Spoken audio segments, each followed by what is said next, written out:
হেসে উঠল এবং বলল, রেখে দাও তোমার আল্লাহর বেহেস্তের কাহিনী। এমন আজগবি গল্প কতই না শুনেছি। হযরত হুদ আলাইহিসসালাম বললেন, এগুলো কোনো মিথ্যা গল্প নয়, এগুলো সত্যি। আল্লাহ তাআলার এমন অপরূপ বেহেস্ত তোমার কি পছন্দ হয় না? তখন সাদ্দাত অহংকার করে বলে উঠল, আমি তোমার আল্লাহর কাছে মাথা নত করব কেন? আমি কি তোমার আল্লাহর মতো বেহেস্তে তৈরি করতে পারি না? আমার তো কোনো কিছুর অভাব নেই। তখন হযরত হুদ আলাইহিসসালাম বললেন, বাদশা সাদ্দাত, তোমার মাথা খারাপ হয়ে গেছে, না হলে এমন কথা বলতে না। আল্লাহ যা করতে পারে তা পৃথিবীর কোনো মানুষ কখনোই করতে পারবে না। সাদ্দাত তখন অহংকার করে হেসে বলল, মূর্খরা এমন কথা বলে, আমি নিশ্চয়ই পারবো। আমার টাকা পয়সা কর্মচারী কোনো কিছুর অভাব নেই। আমি তোমার আল্লাহর মতো একটি বেহেস্তে বানিয়ে দেখিয়ে দেব।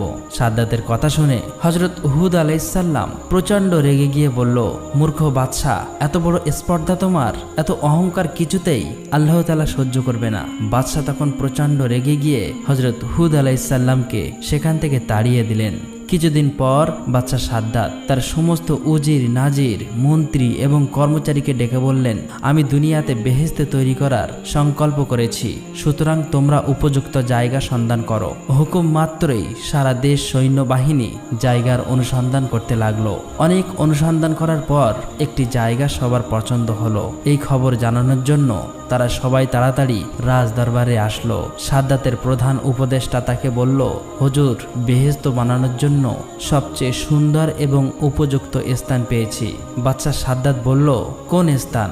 সেই স্থানের বিবরণ দাও। তখন প্রধান উপদেষ্টা বলল, স্থানটি লম্বায় ৮,০০০ মাইল এবং চওড়া ৫,০০০ মাইল। এই কথা শুনে বাদশা সাদ্দাত অনেক খুশি হলো। সাথে সাথে বাদশা সাদ্দাত ঘোষণা করলো, এই দেশে কারো বাড়ি কেউ স্বর্ণ রূপা রাখতে পারবে না, সবাইকে রাজ দরবারে জমা দিয়ে যেতে হবে। হুকুম মতো পরের দিন থেকে সাদ্দাতের সৈন্যবাহিনী দেশের বিভিন্ন প্রান্তে প্রতিটি বাড়িতে অনুসন্ধান করতে লাগলো। যার বাড়িতে সোনা, রূপা, হিরে পাওয়া যেত সেটিকে তারা নিয়ে চলে আসতো। এইভাবে বাদশা সাদ্দাতের সৈন্যবাহিনী সাধারণ মানুষের উপর অত্যাচার করত। দেশে ক্রমশ অন্যায় অত্যাচার বেড়ে গেল। বাদশা সাদ্দাত তার মন্ত্রীকে জিজ্ঞেস করলো, মন্ত্রী, বেহেশত তৈরির কাজ কত দূরে এগোলো? মন্ত্রী বলল, হুজুর, দুনিয়ার বিভিন্ন প্রান্তে যেখানে যত মূল্যবান জিনিস ছিল, স্বর্ণ, হিরে, মানিক, মুক্ত, জহরত, ইয়াকুত ও মার্বেল জোগাড় করা হলো। এমনিভাবে পৃথিবীর বিভিন্ন প্রান্ত থেকে লক্ষ লক্ষ সুদক্ষ কারিগর ও মজুরি বেহেশত তৈরির জন্য আসতে শুরু করলো। বাদশা সাদ্দাত তাদেরকে বলল, তোমরা বেহেশতের মধ্যে এমন অসংখ্য বালাখানা তৈরি করবে যার একটি ইট হবে স্বর্ণের এবং অপরটি হবে রূপার। মনে রাখবে, তোমরা যেদিন এই কাজ সফল করে আমাদের সংবাদ দেবে, সেদিনই আমার চিরকাঙ্ক্ষিত বেহেশতে বসবাসের জন্য যাব। দিন রাত পরিশ্রম করে ৩০০ বছর ধরে বেহেশত তৈরি করা হলো। অনেক ঐতিহাসিকদের মতে সেটি বিচিত্র কারুকার্যময় ও অপূর্ব সুন্দর হয়েছিল। যেদিকে নজর দেওয়া যায় সেদিকেই অপরূপ। চারিদিকে কারিগরদের শ্বেত পাথরের অপূর্ব কার্য।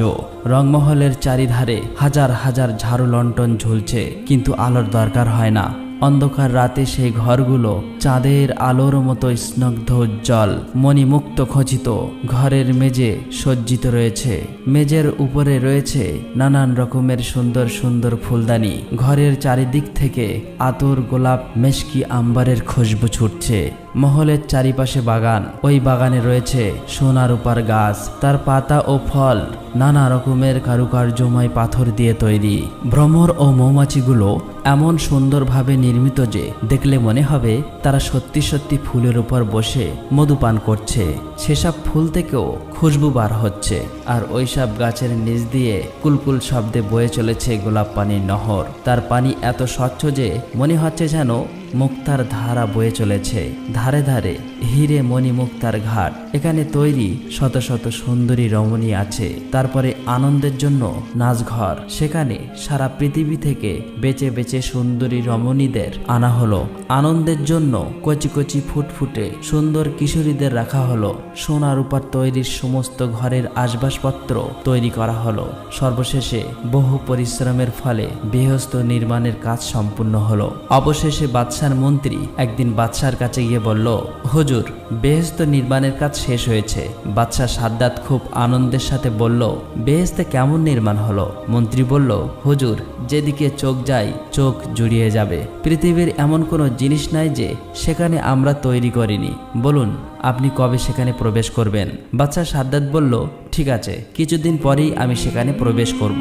তুমি এটি আয়োজনের ব্যবস্থা করো। সাদ্দাতের সম্মানার্থে বেহেশতে প্রবেশ পথে নির্মাণ হলো শাহী তরুণ অনিন্দিত সুন্দরী যুবতীদের দাঁড় করিয়ে রাখা হলো বাদশাকে অভ্যর্থনা জানানোর জন্য।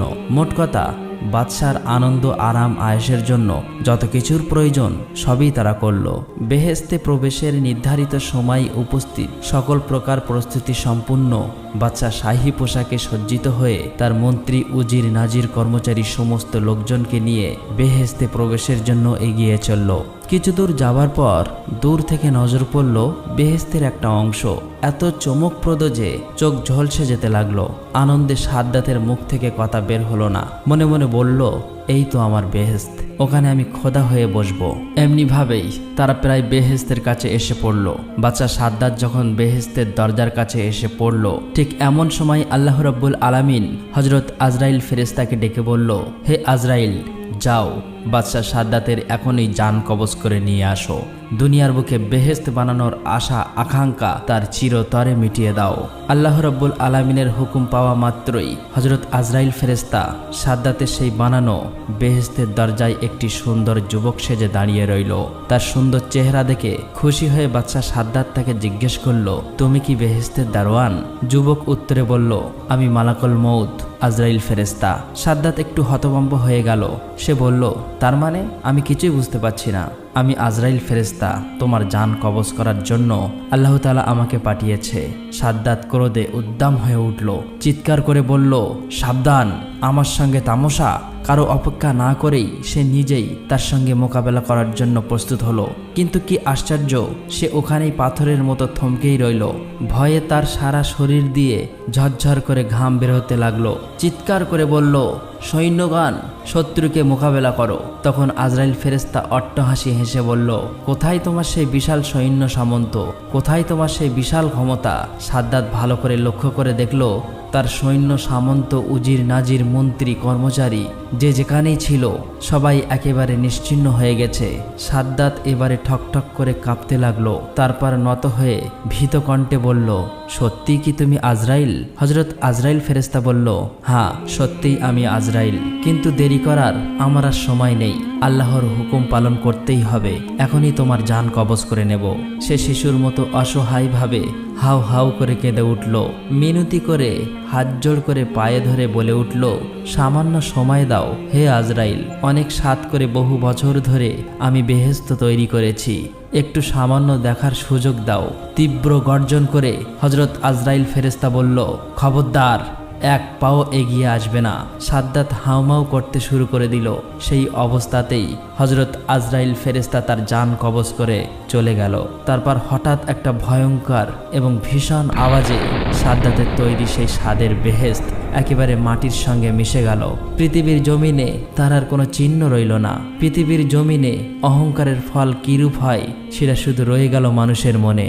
একদিন হযরত আজরাইল ফেরেশতা আল্লাহর দরবারে উপস্থিত হয়ে বললেন, আপনার নির্দেশে আমি মানুষের জান কবজ করে থাকি, এতে আমার কোনো মায়া দয়া লাগে না।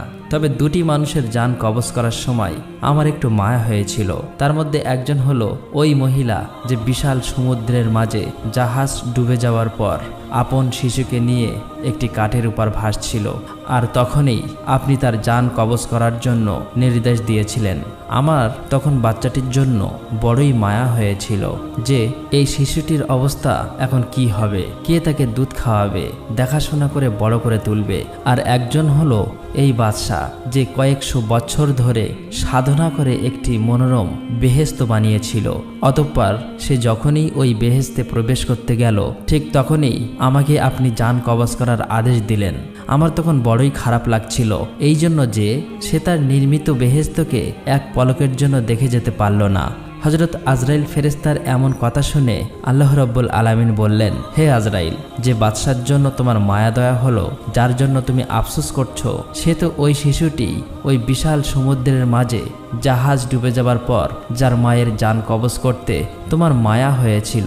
হে আজরাইল, তুমি কি জানো না যে শিশুটি বড় হয়ে আমার নাফরমানি করেছে, অহংকার করেছে, আল্লাহ তাআলার অস্বীকার করেছে, আল্লাহর হুকুমের বিরোধিতা করেছে। তাই আমি তার বেহেশতে পা রাখার সুযোগ দেইনি, বরং তার ভিতরে প্রবেশের আগেই সব ধ্বংস করে দিয়েছি। প্রিয় দর্শক, এই ঘটনা থেকে আমাদের শিক্ষা নেওয়া উচিত। আল্লাহর নিয়ামতকে অস্বীকার করলে, অহংকার করলে এর পরিণতি খুবই খারাপ হয়। আমরা এই পৃথিবীতে আল্লাহর নিয়ামতের মাঝে ডুবে থেকেও অহরহ নাফরমানি করে চলেছি, আল্লাহর হুকুমের বিরুদ্ধে আচরণ করছি। এই সমস্ত জিনিসকে আমাদের বর্জন করতে হবে। সকল খারাপ কাজ ছেড়ে দিয়ে সহজ সরল পথে চলার চেষ্টা করা উচিত। আল্লাহ তাআলা যেন আমাদের সকলকে হিংসা, অহংকার, সুদ, ঘুষ, হারাম আরও সকল প্রকার খারাপ কাজ থেকে দূরে সরিয়ে রাসূল সাল্লাল্লাহু আলাইহি ওয়াসাল্লামের দেখানো পথে চলার তৌফিক দান করুক। আমিন।